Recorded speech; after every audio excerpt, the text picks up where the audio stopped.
నియోజకవర్గం జోలకల్లు గ్రామంలో నిన్న మనీషా అనే అమ్మాయి ఆత్మహత్య చేసుకుందని, అది తెలుగుదేశం పార్టీ వాళ్ళు చేస్తున్నటువంటి అరాచకాల వల్ల ఆ అమ్మాయి ఈ రకంగా ఆత్మహత్య చేసుకుంది. దళితులపై దాడులు మితిమీరిపోతున్నాయి అని చెప్పేసి కాసు మహేష్ రెడ్డి గారు ప్రగల్భాలు పలికారు. ఆయన మాట్లాడినటువంటి మాటలకి నవ్వాలో ఏడవాలో కూడా అర్థం కావట్లేదు.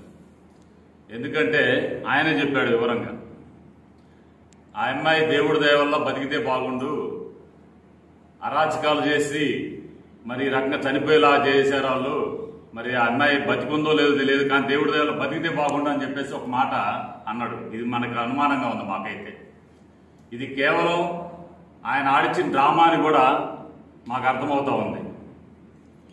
లేకపోతే నర్సాపేటలో అమ్మాయి ఎందుకు ఉంటుంది?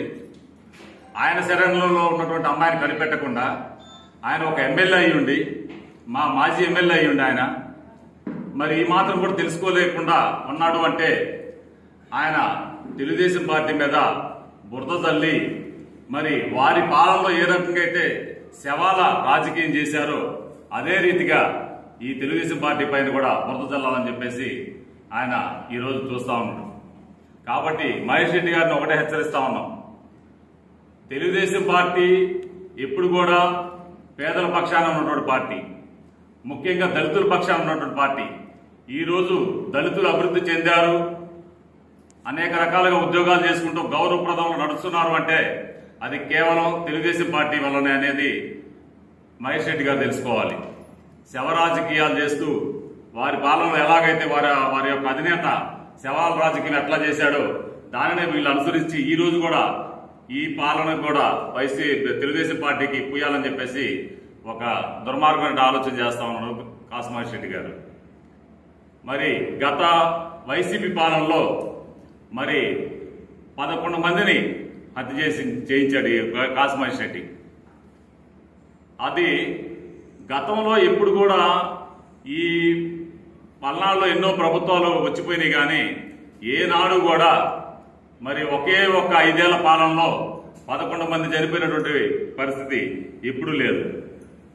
ఈరోజు చూస్తే ఆ వైసీపీ పాలనలో చూస్తే మరి దోమతోటి విక్రమ్ ఎస్సీ చనిపోతే ఏం చేశాడు ఈ కాసు మహేష్ రెడ్డి అని చెప్పేసి నేను అడుగుతా ఉన్నాను. మరి రాజా నాయక్ చేసి ఈరోజు సిగ్గు లేకుండా మళ్ళా మాట్లాడుతున్నారు అంటే కాదు. ఇక గురిజాల నియోజకవర్గంలో శాంతియుతమైన వాతావరణంలో ఉన్నాం.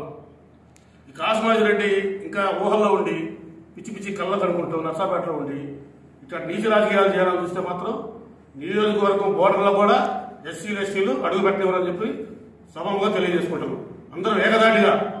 ఎందుకంటే ఇట్లా నీతి రాజకీయాలు నీకు తగవు, నువ్వు చదువుకున్నాడు అని చెప్పి నువ్వే చెప్పుకుంటున్నావు, ఆ చదువు వ్యర్థమైంది. కనుక ఇట్లా నీతి వచ్చే రాజకీయ రోజుల్లో నీకు రాజకీయ జీవితం కూడా ఉండదు, నీకు సీట్లు కూడా రావు. ఇక్కడ నీకు ఎవరు కూడా పార్టీ తరపున, మీ పార్టీ తరపున కూడా నీకు అది గుర్తుపెట్టుకుని జాగ్రత్తగా మనం సాగించుకొని మహేష్ రెడ్డి గారు ఒకసారి మనం